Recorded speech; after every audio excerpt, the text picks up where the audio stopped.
Welcome to Miss Mel's podcast class of understanding. For alles is malus, but we also dive deep into the issues shaping our society. I'm Melanie Choi, and today we're diving into a difficult yet necessary topic: toxic work environments and their impact on mental health. We've all heard the saying, people don't leave bad jobs, they leave bad bosses.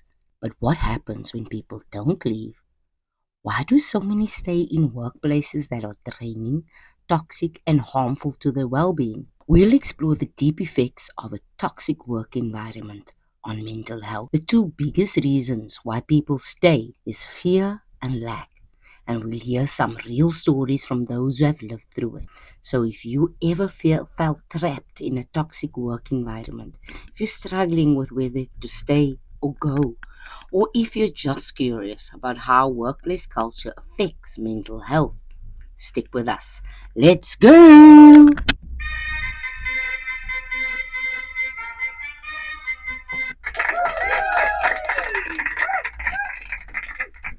First, let's define what we mean by toxic work environment.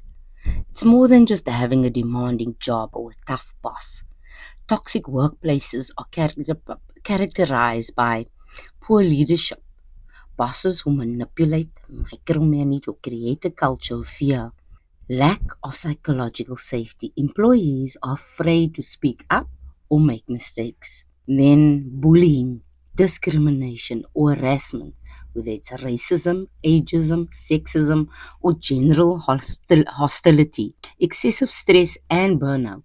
Unrealistic workloads, no work life balance, and constant anxiety. These environments don't just make work unpleasant, they affect people's mental health in profound ways. Employees may experience chronic stress, anxiety, depression, low self esteem, and even physical symptoms like headaches and sleep problems.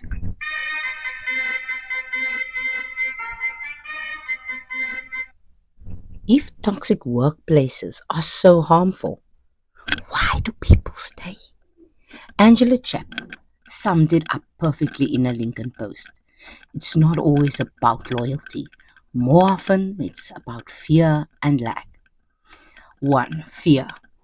Fear of the unknown. What if the next job is just as bad as or worse? Fear of failure. What if I can't get another job? What if I don't measure up? Fear of retaliation. What if I speak up and lose my job? Fear of losing relationships. Some find comfort in commiserating with colleagues, and leaving means losing that community. Then let's look at the lack of confidence. Toxic workplaces erode self-esteem. People start to believe that they don't deserve better, or they're not as skilled and valued as others. Lack of awareness. Some workers, especially those in their first jobs, assume that this is just how work works. Lack of options. Economic factors, job market conditions, and financial responsibilities make it hard to walk away. This feeling of corporate Stockholm syndrome keeps people stuck. And as long as people stay, toxic leaders feel no urgency to change.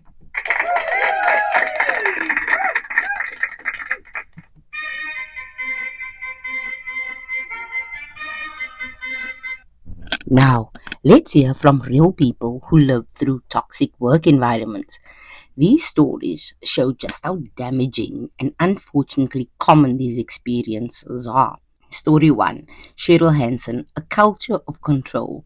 Cheryl worked in a mental health service where communication was controlled, employees were monitored, and fear ruled the workplace. Staff wasn't even allowed to talk during coffee breaks, and unless a supervisor was present, the isolation and distrust created an oppressive atmosphere that extended into their personal lives. Story 2. Marissa Wood, A Dysfunctional Daycare. Marissa worked in an HR role at a daycare and witnessed verbal abuse, crying employees, forced overtime, and constant mistreatment. The owner blamed employees for quitting instead of addressing his own or her own toxic behavior. Story 3: Goldfields Workplace Study.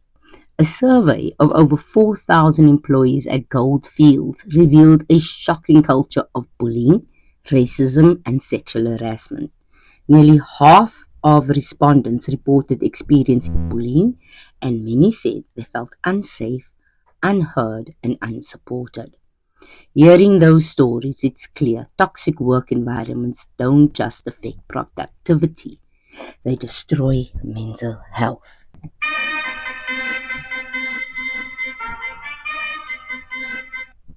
If you in a toxic work environment, you might feel stuck, but there are steps you can take to protect your mental health. And if possible, find a way out. 1. Recognize that it's not your fault. Toxic work environments make you question yourself, but remember, you deserve respect, support, and a healthy workplace. Set boundaries. If possible, limit exposure to toxic individuals and protect your personal time. Document everything. If you're facing harassment or mistreatment, keep records. It may help you if you decide to report it or take legal action. Build your confidence. Work on skills, update your resume, and remind yourself that you have options.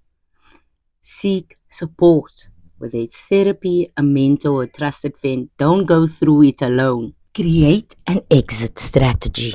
Start job searching, networking, and exploring other opportunities, even if you don't leave immediately. Toxic workplaces take a serious toll on mental health, and too many people stay due to fear and lack. But you deserve better.